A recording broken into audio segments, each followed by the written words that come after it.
Seum joining us now live from Addis Ababa. It has been a year, and thank you for joining us, a year since the start of Ethiopia's conflict, yet we are seeing armed groups fighting your government increasing as numbers as they advance towards the capital. What's happening on the ground, and how far are the TPLF and other allies from Addis Ababa?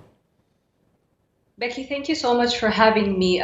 Before I answer your question, it would be quite disingenuous of me to respond to your question without first addressing the big elephant in the room. And it's important for me to share with you, as well as your global audience, that Ethiopians, a majority of Ethiopians in Ethiopia as well as abroad, strongly feel that CNN has covered the conflict over the past year in a manner that is highly biased and detached from context. And a recent example is the hysteria that CNN had caused last week as if Addis Ababa was under siege, sending a global message that the city is about to go down. And we have often shared that it seems Ethiopia is undergoing what seems like a coordinated media campaign to tarnish the image of the country, to tarnish the image of the Prime Minister and his administration. And media outlets like CNN, New York Times, Washington Post, and Reuters in particular, as well as others, have often chosen to carry an overly negative and skewed narrative, missing important nuances. And I reiterate this to you because I also heard the opening lines, which really takes away or is devoid of assigning the actual blame where it is, assigning the blame to the TPLF that initiated this conflict. And they have also given testimony and confessed that they're the ones that attacked the Northern Command of the National Defense Forces. Right. So I think it's important. Let me respond to your words, because I've given you a chance to say your bit.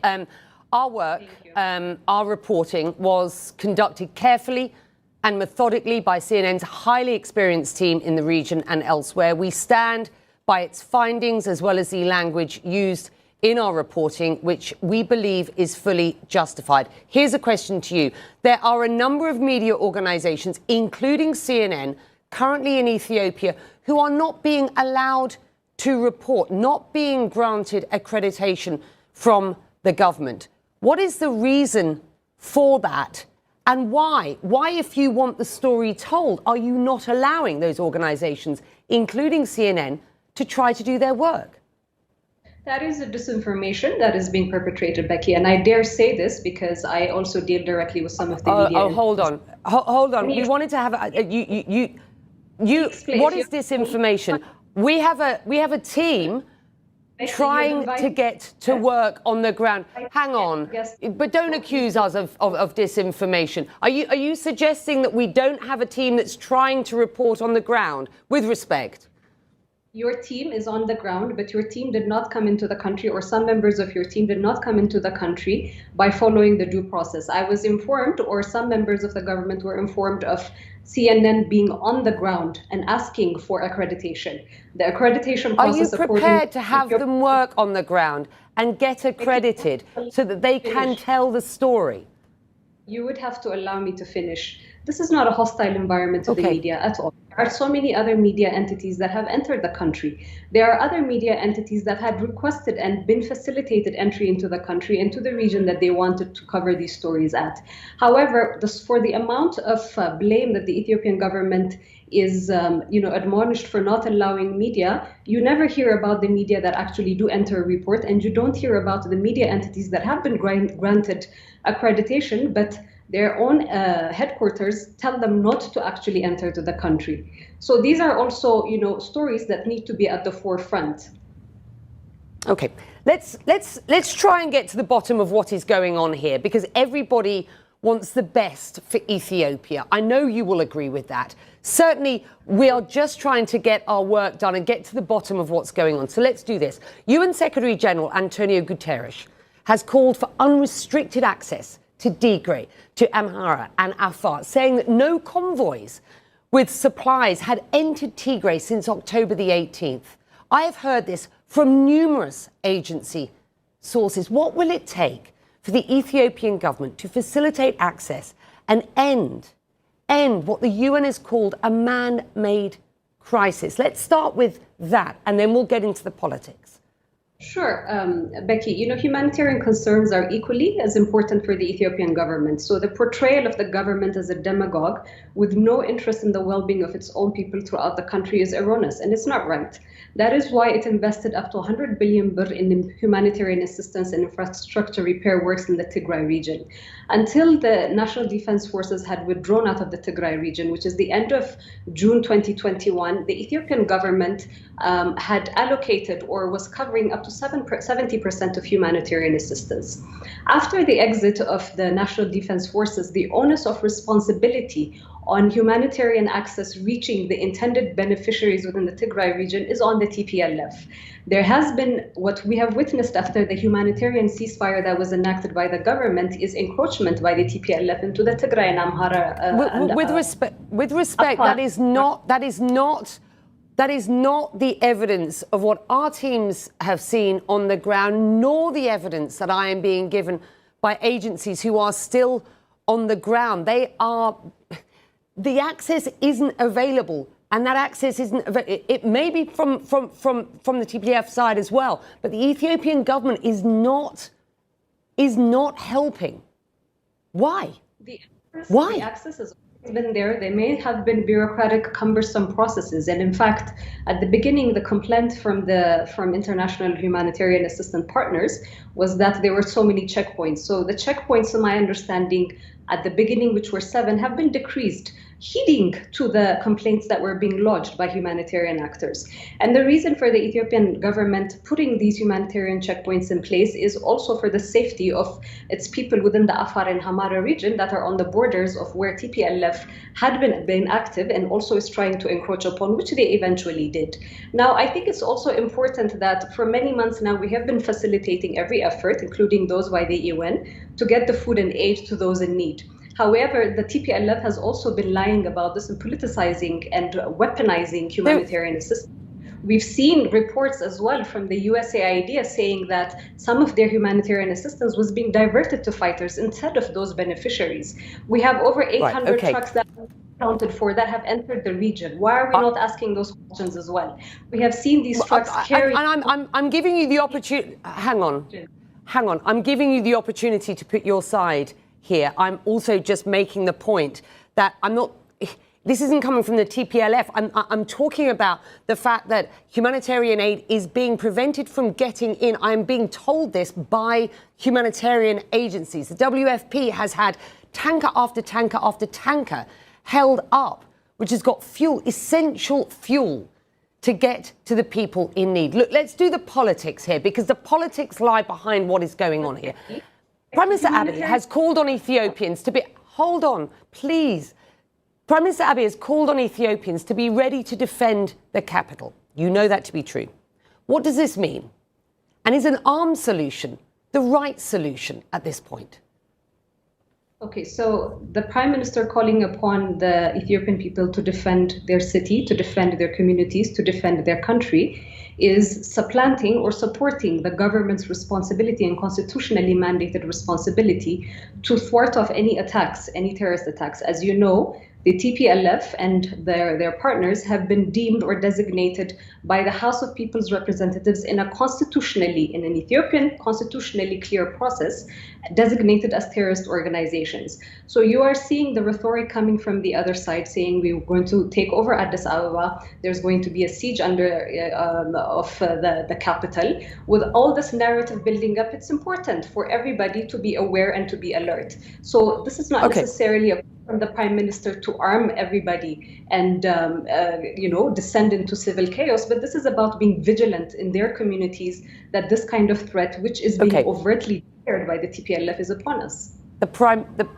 Minister also said, and I quote him here, "We will bury this enemy with our blood and bones and make the glory of Ethiopia high again," calling on citizens to take up arms and, quote, bury the terrorist TPLF. This is very heavy rhetoric from a leader. And it doesn't sound from that as if there is any room for the Ethiopian government to talk to the TPLF. Look, Facebook removed the Prime Minister's post. How can Ethiopia unite under this current Prime Minister when he continues to use language inciting violence against particular ethnic groups? That is the perspective and the perspective of CNN. The Ethiopian government ran the first I've just quoted what the Prime Minister said in a Facebook post that was then removed by Facebook for inciting violence. You need to let me explain. You need to let me explain. Okay. We are testing the removal of this post by Facebook because we do not feel that it is as alarmist as Facebook has. Now, there's other context for these global corporations and global entities working in social... What part of that post do you not see as alarmist? Do you not see as Can I finish? insightful? Can I finish? It's very I'm hard asking you. I am literally asking you a very simple question there. The nuances of the Amharic language. The Prime Minister is not asking people to go and attack their counterparts and their brothers and sisters. There has been a clear pathway from the Prime Minister from the beginning that he came to the administration, asking for peace, asking for unity throughout the country. There have been several attempts by the TPLF and the war drums that have been beating up before the November 2020 altercation. Through all of that, the federal government, championed and spearheaded by the Prime Minister, has been very clear that we did not want this to descend into where it is right now. So calling upon the Ethiopian people to defend themselves, calling upon the Ethiopian people to protect themselves should not be seen in that negative light.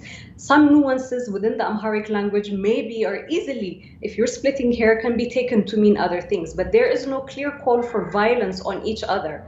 What the Prime Minister and the government, the federal government of Ethiopia are asking is for all to be vigilant that the threat of TPLF is there because they are saying they want to take over, they want to attempt a coup, and they want to topple a government, a legitimately elected government, if I may say so. Right, but Beleni, I think you know what was written in that post was unequivocal. Look, Prime Minister Abiy described war, and I quote him here, as the epitome of hell during his acceptance speech for the Nobel Peace Prize. Now he is presiding over a protracted civil war, effectively. And by the way, how concerned are you that this is going to get worse and this will ultimately become a civil war? Perhaps we're not there yet, but it looks as if we could be. What will it take to stop this? That is not true. So again, facts and the way that the narrative is being shaped by your media as well is important because that's not the case. The Prime Minister So how would you describe it? By the Constitution to thwart off any attacks on the state, on the integrity of the state as well. The Constitution, if you're willing to go through it, declares that and puts that as a responsibility mandated on the Prime Minister. The TPLF is an organ that has been designated by our House of People's Representatives as a terrorist organization. If the TPLF, if you remember in end of June 2021, when there was a unilateral humanitarian ceasefire that was enacted, the opportunity for peace was there. The opportunity, this unilateral ceasefire that was taken by the government was paying heed to the suffering of our own people. And we need to also acknowledge that the people of Tigray are our own people as well. So heeding to the pains that they are undergoing because of the criminal tendencies and the power grab that is being pushed by a small criminal enterprise and a small clique, acknowledging that the unilateral humanitarian ceasefire was considered a joke by TPLF, and what you saw them is encroaching into two other regions, looting properties, destructing properties, killing civilians, raping women and children as well. So this needs to be thwarted. He has a responsibility to. And I'm giving you I am giving you the opportunity to put your side to us today and to our viewers, of course. And it's been a long time that we've been hoping to have this conversation, and so I'm glad that you've been prepared to come on the show today and have this discussion. As you rightly point out, Tigrayans are Ethiopians. So since the state of emergency has been imposed, witnesses tell CNN that Tigrayans are being ethnically targeted and arrested by authorities. Ethiopia's state-appointed Human Rights Commission says the arrests are happening on reasonable grounds as the detainees are suspected of collaborating with terrorist groups. Is there any proof of that? I mean, this is a state of emergency was something that was enacted last week. So I would need to get further details in terms of the way that it is being implemented. But the enactment of the state of emergency is not to target any particular person based on the identity that they're aligned to. The state of emergency is put in place to protect the Ethiopian people, to protect the residents of Addis Ababa, who have been told with very, very fierce rhetoric coming from the TPLF that we are going to siege or we're going to come into Addis Ababa. So it's important for the state of emergency to put in place a mechanism that anybody that is trying to threaten the stability or the peace that is within the capital city is thoroughly addressed as well. So the details that you're asking for, this is something that's still in the pipeline. I may come back to you at another point.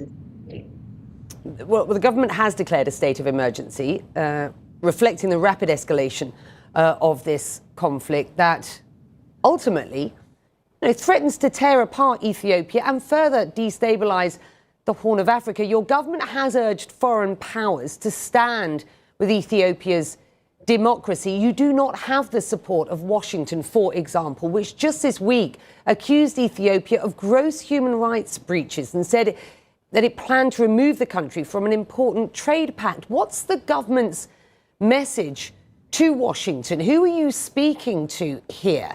And just describe how you feel about the response from the international community at this point. I mean, Becky, let me just backtrack a little bit and address something that you had said. This is not the first time that a state of emergency has been enacted within the country, so we shouldn't use this particular point to exaggerate things more than that they are and to create an alarmist environment, because that's what a lot of international media have created. Going to your second question, the engagement with the US is still constructive. We look for a very constructive engagement.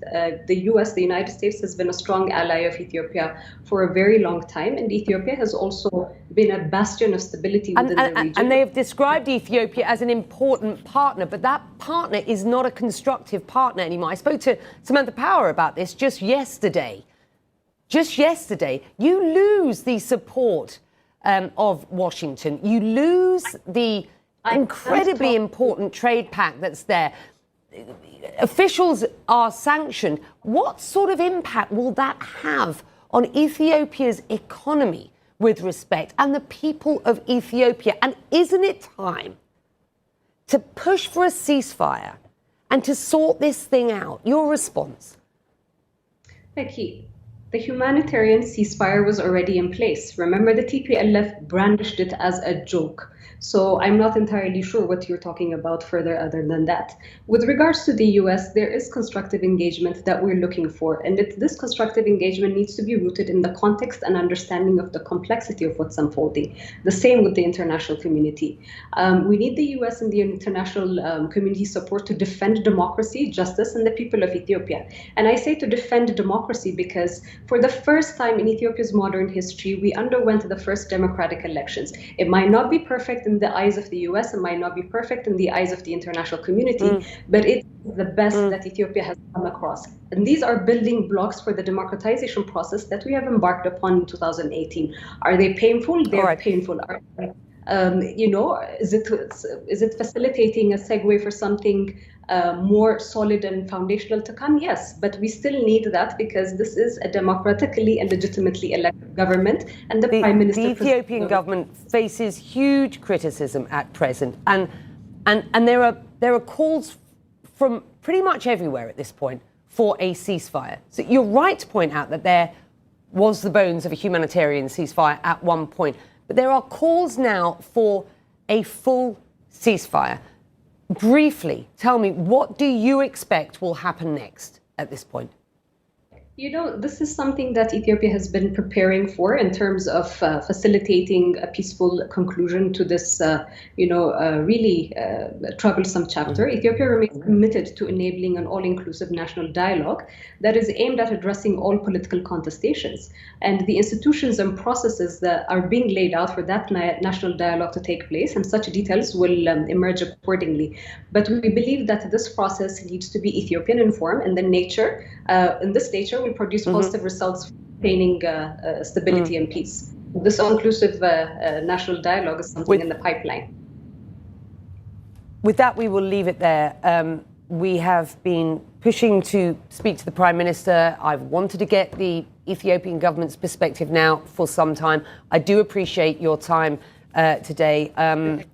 It's important that we have this discussion. I would like to speak to the Prime Minister. So that invitation is there. If you would like to, please take that to him. I think it would be important for the international community, the rest of the world, the viewers who will be watching this show today and at this time every day. They would like to hear from Prime Minister Abiy Ahmed as well. So we thank you very much indeed for joining us.